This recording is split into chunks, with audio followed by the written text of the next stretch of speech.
In this episode, we speak with Maxim Melamedov, the CEO of Zesty, which has developed the next generation of cloud management solutions.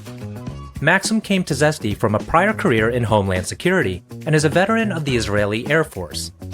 Zesty helps cloud engineering teams to slash cloud costs, maintain perfect app performance, minimize the hassle of managing infrastructure, and fully realize the true flexibility of the cloud. The company has raised over $116 million since its founding and is backed by B Capital, Sapphire Ventures, and other notable investors. I'm your host, RJ Lumba. We hope you enjoy the show. If you like the episode, click to subscribe. RJ Lumba is the executive chairman of Market Insight Media and the managing partner of GrowthCap. He is the host of Great Entrepreneurs, a podcast for driven entrepreneurs and business owners. Our podcast covers all topics related to the entrepreneurial journey, from ideation to execution to optimization and to reaping the rewards of a well-run business. In the minutes ahead, we'll share with you unique insights and tactics from some of today's most accomplished and inspiring entrepreneurs. Maxime, thank you so much for taking the time to chat with us today. It's a delight to be with you. Hi, RJ. Thank you for having me.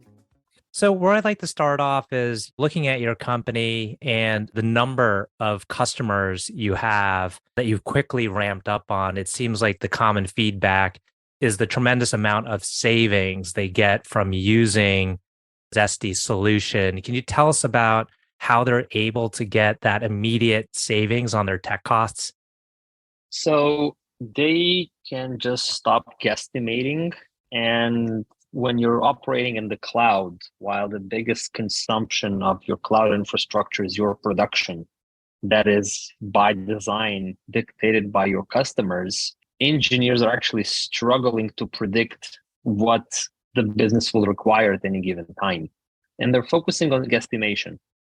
What Zesty comes and says, well, you shouldn't. You can put it on autopilot. We have a better prediction because we use tremendous amounts of data points, and we can actually act in a significantly higher frequency than any human being and make the exact decisions you would have made if you would have the ability to receive, process, and take decisions so fast.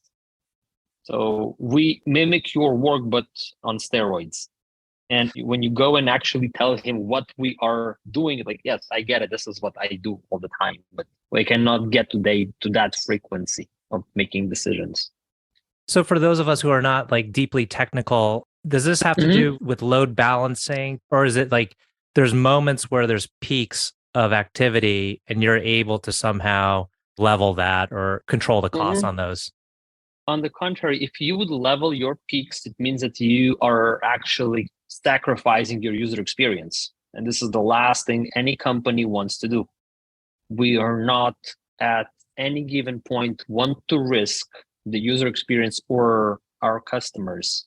So we need to make sure that at any peak, we're able to give them the exact capacity at the exact performance that they need. The question is, what do we do when the peak is over? Are we remaining to be ready for the peak and paying for that buffer? Or we're saying we can scale back, we can shrink our cloud footprint and scale again just before the upcoming peak. And the just before is something that Zesty can do. We can calculate and we can scale ahead of time. And once the peak is over, we can bring back and actually enable you to stop paying for the resources you don't need to pay further. So we're able to conceptually mimic your behavior, but also capture the savings.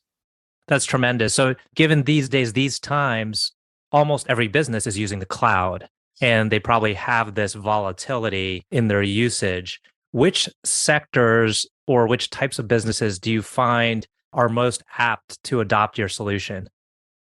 I would have to say it's really agnostic. We have companies from B2B startup ecosystem. We cater financial institutions. We cater TV channels. We cater food chains.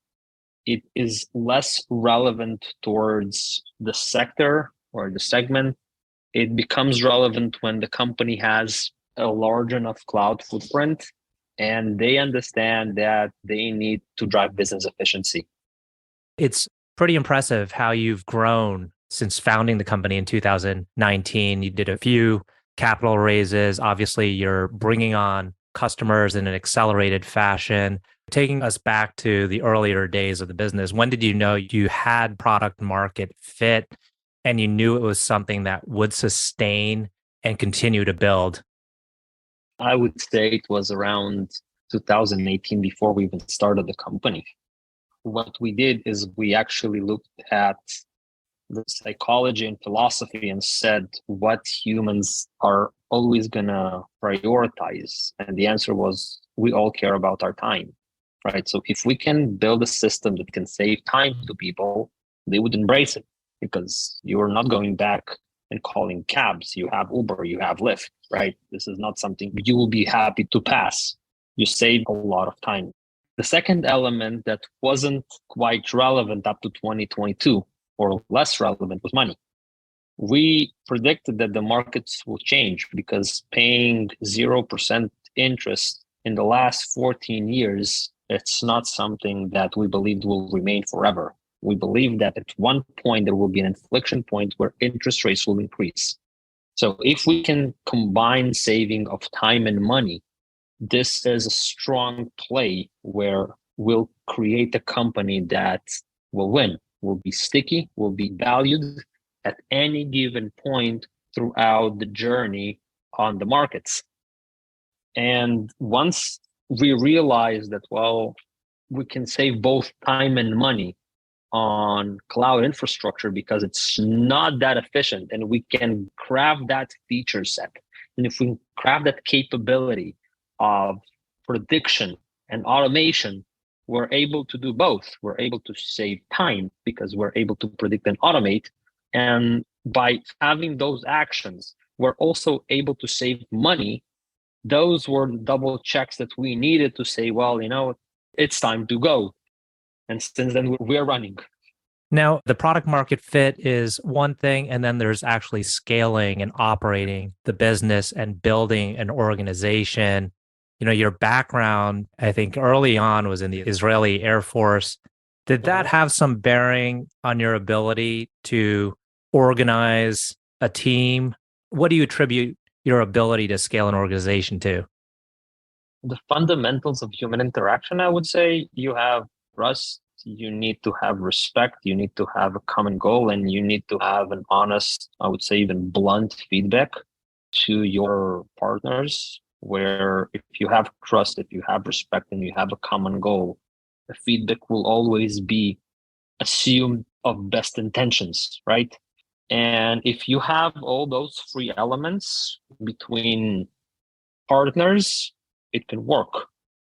We're making sure that this is our management style. This is our company's culture to have all those four in place.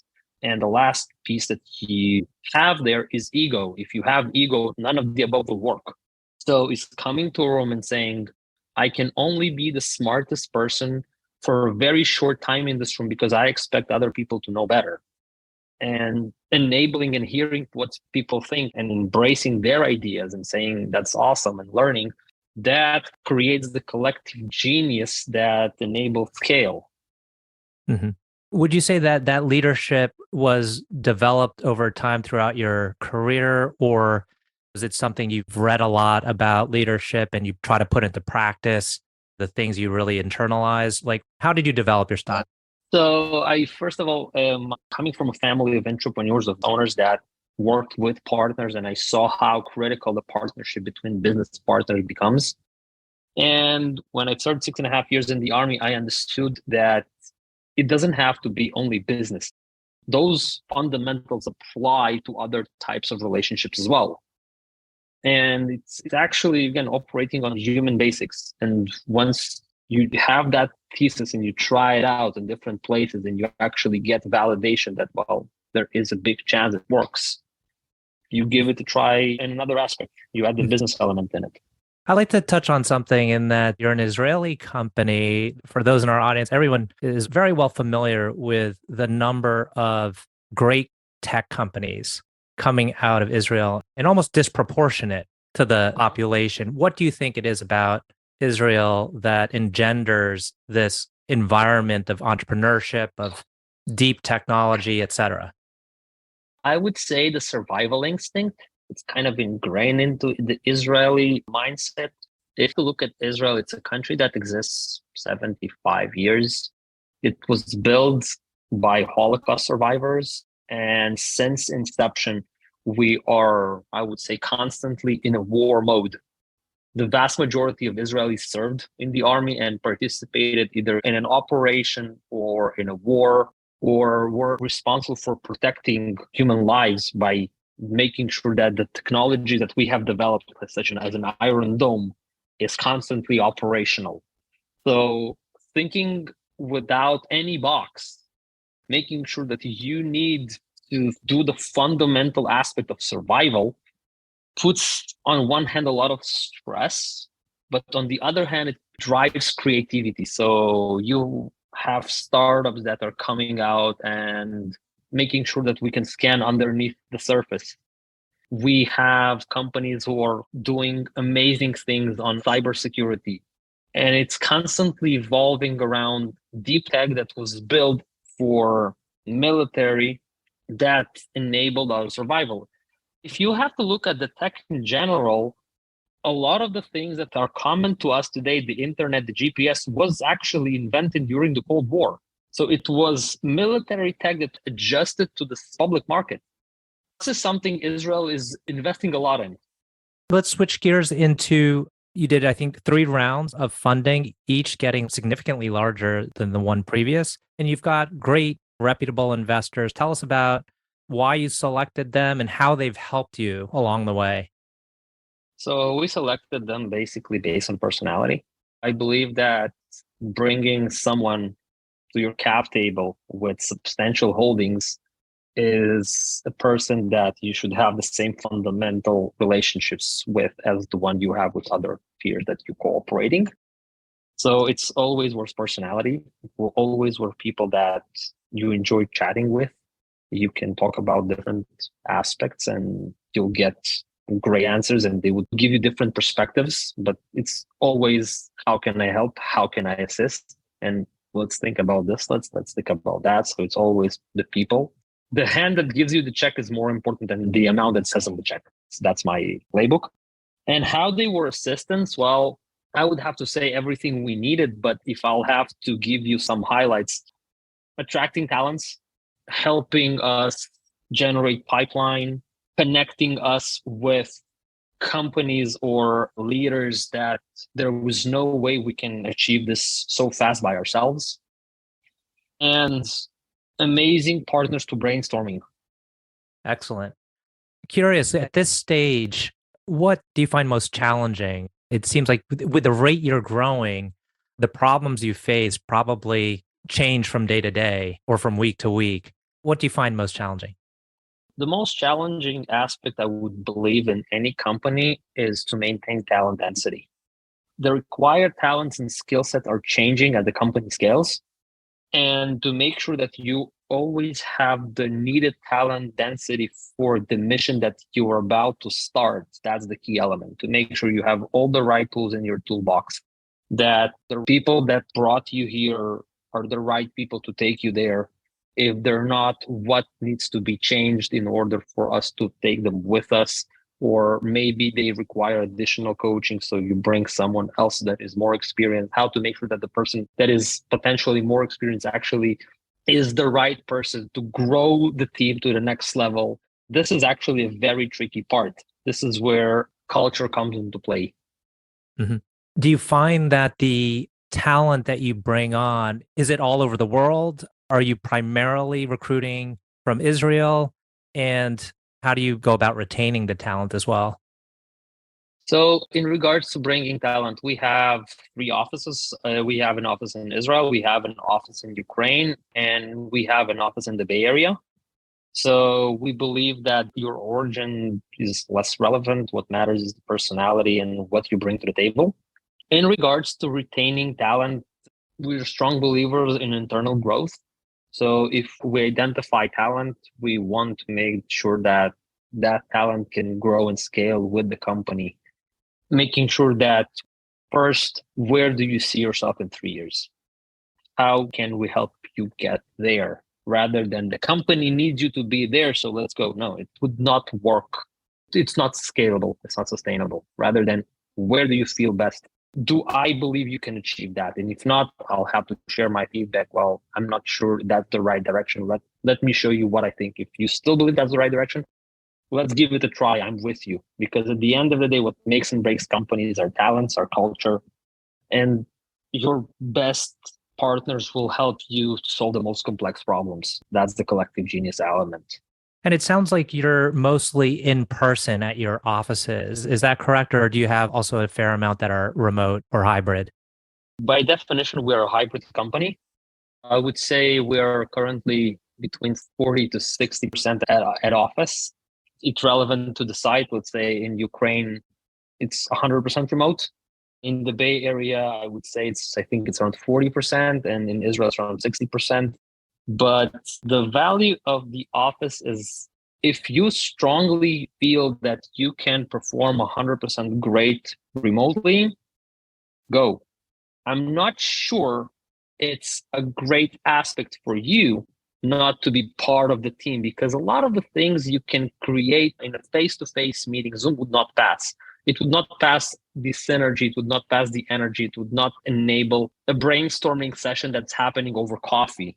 And a lot of the things are missed out while remote. With that being said, a lot of the capability of us to focus on our tasks and our missions and actually get ticks on the boxes, you just need some quiet and you don't want to commute. So to have the balance, it's one of the elements of trust. So we trust that we can build the right balance with our peers and to make sure that we'll build something that works both for the individual and for the company. Got it. We're coming up on time, so I'd like to head into the last segment of our conversation. I've got a couple last questions.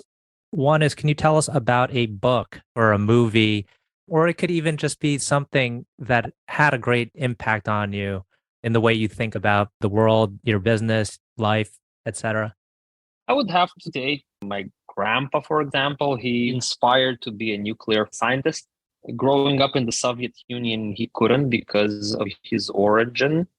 And he believes that nuclear energy is a clean energy that, if used properly, can actually help us to build something sustainable. And this kind of inspired me to constantly think about not next week, next month, but let's think about the next generation. And it sticks with me. That's fantastic. That was actually probably the answer to my last question, which was, could you tell us about someone you admire? It could be across any domain or field of expertise. We can end it like that because it's a great answer. Or you could mention someone else. I would stick with him because, growing up in a very limiting country in the Soviet Union, where you are labeled because you are from a certain origin and you are prevented to achieve this or that opportunity. And still, despite being prevented of all that, you are still going and winning. And you're not giving yourself slack and you're not compromising. This is the best I can be. This is my limits. I would go within my limits and be the best I can be. This is something that sticks with me. Excellent. Well, Maxim, I want to thank you so much again for taking the time. It's been a delight to chat with you, and I know our audience will find this very insightful. RJ, thank you so much for having me.